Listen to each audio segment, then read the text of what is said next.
Hello दोस्तों, आपका CBSE academy plus में स्वागत है। दोस्तों, ये पीडीएफ आप देख रहे हैं चैप्टर 2 इन्वर्स ट्रिग्नोमेट्रिक फंक्शन। ये जो आज क्लास में पढ़ाया गया है जितने भी चीज़ें, और दोस्तों आप ये तो प्रिंसिपल वैल्यू आज पढ़ाया गया, समझाया गया है, और ये टेबल है। ये टेबल आपको लर्न करना पड़ेगा बेहतरीन तरीके से। देखिए, अगर साइन 1/2 है तो उसका π/6 होता है, या कॉस अगर 30 है या π/6 है तो उसमें जो कॉस का √3/2 है। तो आप इसे अच्छी तरह से लर्न कर लेंगे। और की पॉइंट टू यहाँ पर रिमेंबर दिया गया है, ये देखिए, ओके। और यहाँ पर 3 पॉइंट इम्पॉर्टेंट, तो आप इसे अच्छी तरह से लर्न कर लेंगे। और दोस्तों, आपको जो है कि इसमें क्वेश्चंस प्रैक्टिस के लिए दिए गए हैं। 5 क्वेश्चंस है। आप इसका भी वीडियो बनेगा। ये जो क्वेश्चंस 5 आपको ये दिख रहे हैं, इसके भी आपको वीडियो के रूप में मिलेंगे, बट आपको ये प्रैक्टिस के लिए दिया गया है डिस्क्रिप्शन लिंक में। तो जाकर अच्छे से डाउनलोड कीजिए और ये वीडियो पूरा देखिए। हेलो दोस्तों, इस वीडियो में हम procedure to find the principal value सीखेंगे। मतलब कि हम प्रिंसिपल वैल्यू कैसे फाइंड करें, क्या प्रोसीजर होंगे, वो हम इस वीडियो में देखेंगे, ओके। और दोस्तों, हम एनसीईआरटी का एग्जाम्पल नंबर फर्स्ट से सीखेंगे। और दोस्तों, एनसीईआरटी बुक हमने इसलिए एनसीईआरटी का एग्जाम्पल लिया ताकि एनसीईआरटी आपके घर पे भी होगा और आप अपने घर पे भी खोल कर रख लीजिएगा, ओके। तो वहाँ से समझ में बेहतरीन तरीके से आएगा। यहाँ से भी बताया जाएगा, आप अपने बुक में भी देखेंगे तो समझ में बेहतरीन तरीके से आएगा। तो चलिए हम प्रोसीजर देखते हैं, वो क्या प्रोसीजर होंगे प्रिंसिपल वैल्यू फाइंड करने के। तो दोस्तों, स्टेप नंबर हमारा फर्स्ट है कि कुछ करना नहीं है, बस आपको ये जो हमारा है ना साइन इनवर्स 1/√2, इसको हमें लिख लेना है। थीटा या वाई, कोई भी ऑर्बिटरी कांस्टेंट हो, हम वाई के इक्वल टू लिख लेते हैं जैसे बुक में लिखा है। आप थीटा भी लिख सकते हो, आप एक्स भी लिख सकते हो। क्या मैंने बोला? आप जो भी आपके मन में आए, जो ऑर्बिटरी कांस्टेंट हो। ऑर्बिटरी कांस्टेंट मतलब आप जानते ही हैं क्या होता है। नहीं पता होगा तो आप कमेंट सेक्शन में बताइएगा, नेक्स्ट वीडियो में हम बताएंगे आपको। तो चलिए, y इक्वल्स टू क्या हमने लिख लिया, जो हमारा गिवन होगा इनवर्स ट्रिग्नो फंक्शन जो हमारा दिया होगा साइन इनवर्स 1/√2, ये हमारा दिया है। अब इसे हमने लिख लिया y इक्वल्स टू, ये हमारा स्टेप नंबर फर्स्ट। अब इसे हम सिंपली सॉल्व कर लेंगे।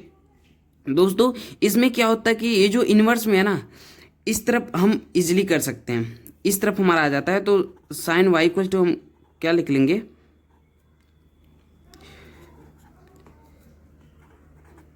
साइन y इक्वल टू, ये साइन इस तरफ आ गया 1/√2, इस तरह से हमने लिख लिया।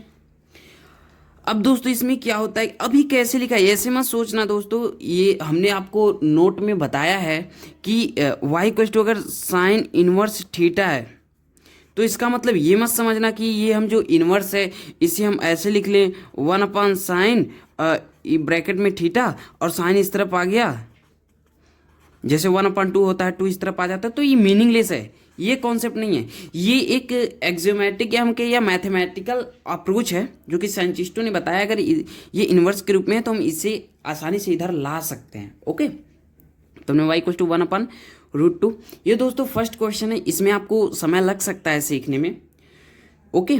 तो चलिए, साइन y इक्वल टू 1/ हमने √2 लिख लिया। अब आप ये सोचो इसका रेंज क्या है।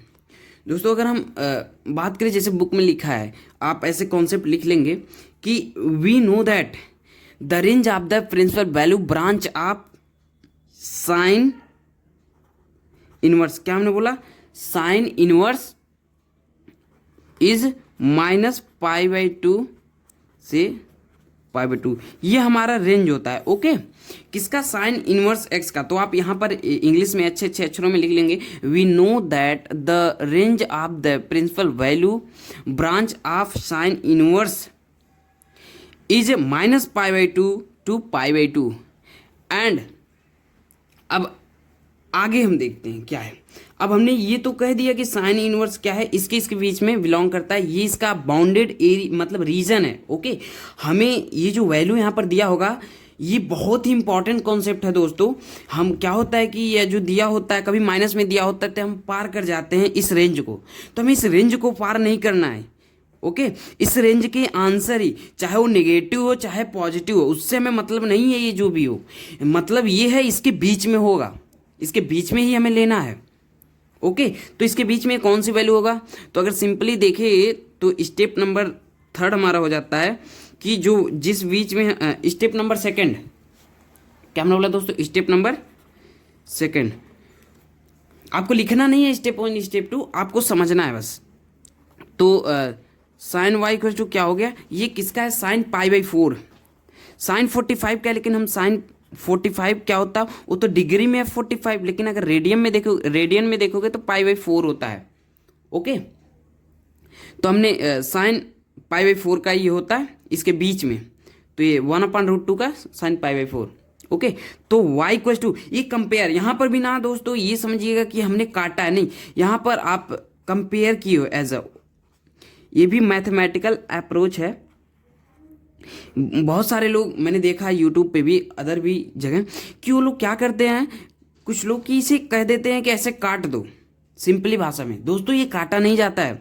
और यहाँ पर भी बता देते हैं इन्वर्स है, ये 1 नीचे करो इधर भेज दो, नहीं दोस्तों, ये कोई ऐसा मैथमेटिक्स में नहीं बताया गया है कि इन्वर्स के थ्रू आप एंगल के साथ ऐसे खेलें, ऐसे मजाक करें तो एंगल को बुरा लग जाएगा, एंगल। ओके, ये मैथमेटिकल अप्रोच है। तो आपका y इक्वल टू π/4, यही दोस्तों आपका क्या है, क्या मैंने बोला दोस्तों, यही आपका प्रिंसिपल वैल्यू है। तो हम यहां पर लिख देंगे देयरफॉर, क्या दोस्तों, देयरफॉर प्रिंसिपल वैल्यू ऑफ,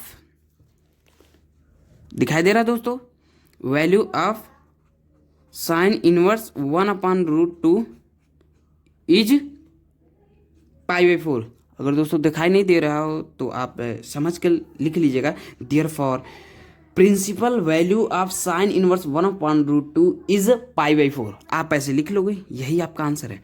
तो दोस्तों आप देखोगे तो ये बहुत आसान तरीके, बहुत छोटे से, मतलब इसी तरह हम सेकंड एग्जांपल देखते हैं एनसीईआरटी का। तो सेकंड क्या है, तो चलिए इसमें भी हम क्या करेंगे, हमारा स्टेप नंबर 1 क्या है कि आप y इक्वल टू क्या लिखोगे, जो हमारा इन्वर्स फंक्शन दिया रहेगा, हमारा ये इन्वर्स फंक्शन क्या दिया है, इन्वर्स फंक्शन हमारा दिया है कॉट इन्वर्स -1/√3, तो ये हमारा दिया है।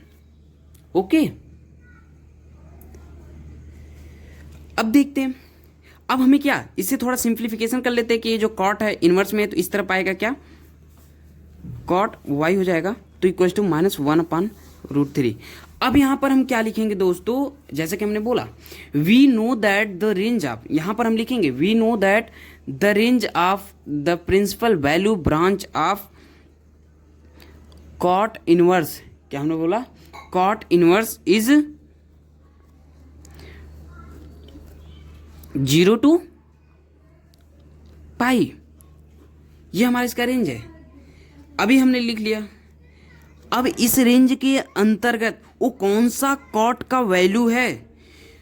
अब दोस्तों आप देखते होंगे कि ये जो है ना, अगर माइनस को मैं इग्नोर कर दूं तो ये सिंपली π/3 का है कि नहीं।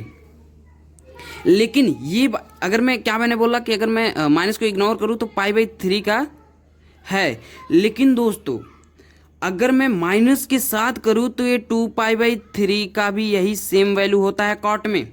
ये आपको टेबल मिला है डिस्क्रिप्शन लिंक से, आपको डाउनलोड करना पड़ेगा किस किस का कितना वैल्यू है रेडियन में। ओके, वो आपको डिस्क्रिप्शन लिंक में मिला है। अब आप देखिए, हमने बोला 2π/3 और ये माइनस, ये प्लस वाला, लेकिन अगर माइनस लग जाए, ये हमने बोला ना अगर माइनस हटा दूँ तो π/3 का है, अगर माइनस के साथ है तो 2π/3 का। अगर यहाँ माइनस भी लगा दूँ, माइनस, लेकिन माइनस है यहाँ पर तो मैंने माइनस लगा दिया, माइनस है तो मैंने माइनस लगा दिया। अब दोस्तों इन दोनों में हमें चेक करना है कि इसके अंदर दोनों में जो पॉजिटिव होगा, वो मैंने नोट में 3 पॉइंट जो लिखवाया था PDF में, वो इसी सब के बारे में था। इन दोनों में जो पॉजिटिव होगा वो हम पहले लेंगे। ये तो यहाँ पर नेगेटिव था तो यहाँ पर नेगेटिव लिखना ही होगा। ओके, तो π/3 -π/3 है और ये 2π/3 और ये इसके अंतर्गत आता है दोस्तों, इसके अंदर ही आता है। तो हम ये लिखेंगे ये पॉजिटिव वाला। ओके, तो मैं क्या लिखूंगा आप देखोगे, cot y equals to cot 2π/3। Okay, positive वाला हम लिखेंगे। अगर दोनों निगेटिव है तो अगर ये भी निगेटिव होता है ये भी निगेटिव तो हम ये पहला वाला लिखते हैं। तो ये हमने लिख लिया। अब आप कंपेयर कर दोगे, कंपेयर तो नहीं करना है, कॉट होगा दोस्तों, ये हमने कॉस लिख दिया। ये कॉट से कॉट कटता नहीं है, फिर भी हम एज्यूम करते हैं कि कट जाता है। ओके, तो ये हमारा y इक्वल्स टू 2π/3 आ गया। अब y इक्वल्स टू 2π/3 आ गया तो आप यहाँ पर लिख लोगे देयरफॉर